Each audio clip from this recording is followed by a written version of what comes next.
Hello, everybody. Welcome back to another election prediction. This time we're doing a 2028 election prediction. So I'm not going to assume the results of the 2024 election because it's pretty much a dead heat right now. It could go either way. This is just looking at it as like a candidate-focused view here. So Glenn Youngkin, definitely a very strong candidate. Nina Turner, she's extremely left-wing, which I could see her hurting her with most independent voters and swing state voters. Again, she has a very tons of left wing positions here that could be pretty unelectable for her. But before we get into this video, as I'm just setting up the safe states, if you would subscribe to the channel if you aren't already, I would highly appreciate it and recommend doing so, especially if you enjoy political content like this. And if you have any video recommendation ideas, like this one was a recommendation, let me know in the comments down below. Definitely would consider doing the scenario if it's interesting enough for a video.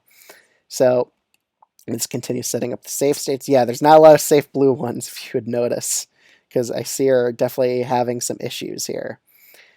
Okay, let's start off with safe Republican ones, and there's a lot more than the ones I'm showing on the map right now. So Maine's 2nd district would probably be a safe Republican district. Maine's 1st would probably be lean blue. Iowa and Ohio just completely off the board in 2028. Most Democrats wouldn't be able to get a good margin in these states anymore. Florida's probably off the board for Nina Turner as well. Probably even Texas would probably almost be a safe margin. That would probably put it at like a 9-point victory or so. I still think it would be in that likely category. Alaska would be safe Republican regardless of ranked choice voting here. I don't think she would do well in that rural state. Illinois, I would even put this as likely blue. I see her just doing terrible in suburbs in Illinois, while Glenn Youngkin just wins over those more suburban moderate voters, just crushing her here. In Nebraska 2nd as well, I see him winning by a 4-point margin or so, almost a likely margin. In Oregon, I would even put this as likely blue. I think she would also do pretty badly with independents in this state. Same with Colorado, even though Colorado's trending blue. I think she would underperform here with independent voters. Again, Glenn Youngkin wouldn't flip it because even the most moderate Republican in history for the Colorado Senate race in 2022 still lost by a safe blue margin. So Glenn Youngkin being a bit more of a moderate Republican, not too moderate where he would refuse to vote for Trump, but he would still only get a likely blue margin, still wouldn't flip the state. In New Jersey, Delaware, Connecticut, I see her definitely underperforming Democratic margins here. I don't think she'd do as well in these 3 states. In the state of New Hampshire and Maine, I also have these as narrow Republican flips. I just think Glenn Youngkin would do well with the rural voters here and do well with the moderate and independent voters, which he would definitely sweep them in both of these states. In his, let's cover the southern states. North Carolina and Georgia probably would just be likely Republican, even though they're getting more diverse. They're definitely gaining more population with the minority populations in both these states. Georgia has a growing black population. Just a lot of black voters are moving down to Georgia, especially in Atlanta and suburbs, just making it a lot more democratic over time. But again, I just think Nina Turner, she wouldn't do well with black voters. Again, progressive policies never really appealed that well to them. In the primaries, they usually got crushed with those voters.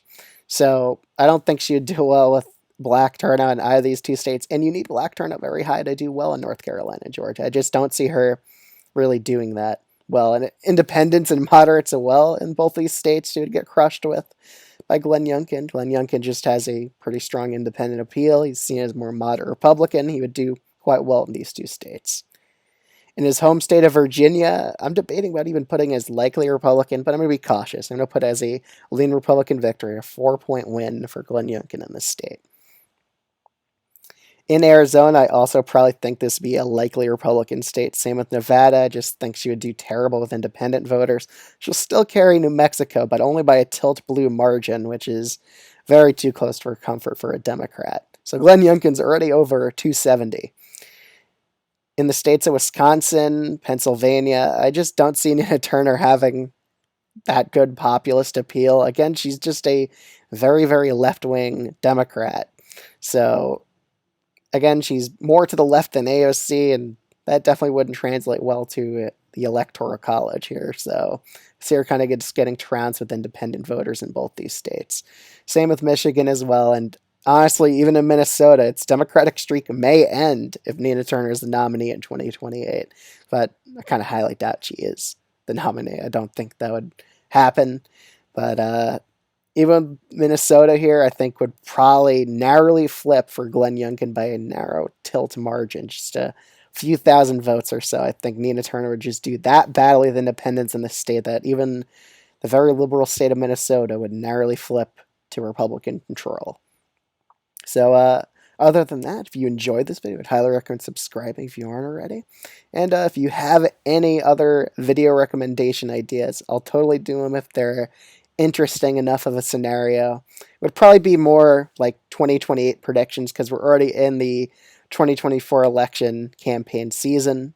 So it'll probably be more of just 2028 prediction videos, unless it's like, what if Trump just drops out of the primary because he gets sent to jail or something like that, or if Biden drops out, then those types of hypotheticals I'll still do. But other than that, I'll see you all in the next video. Thanks so much for watching.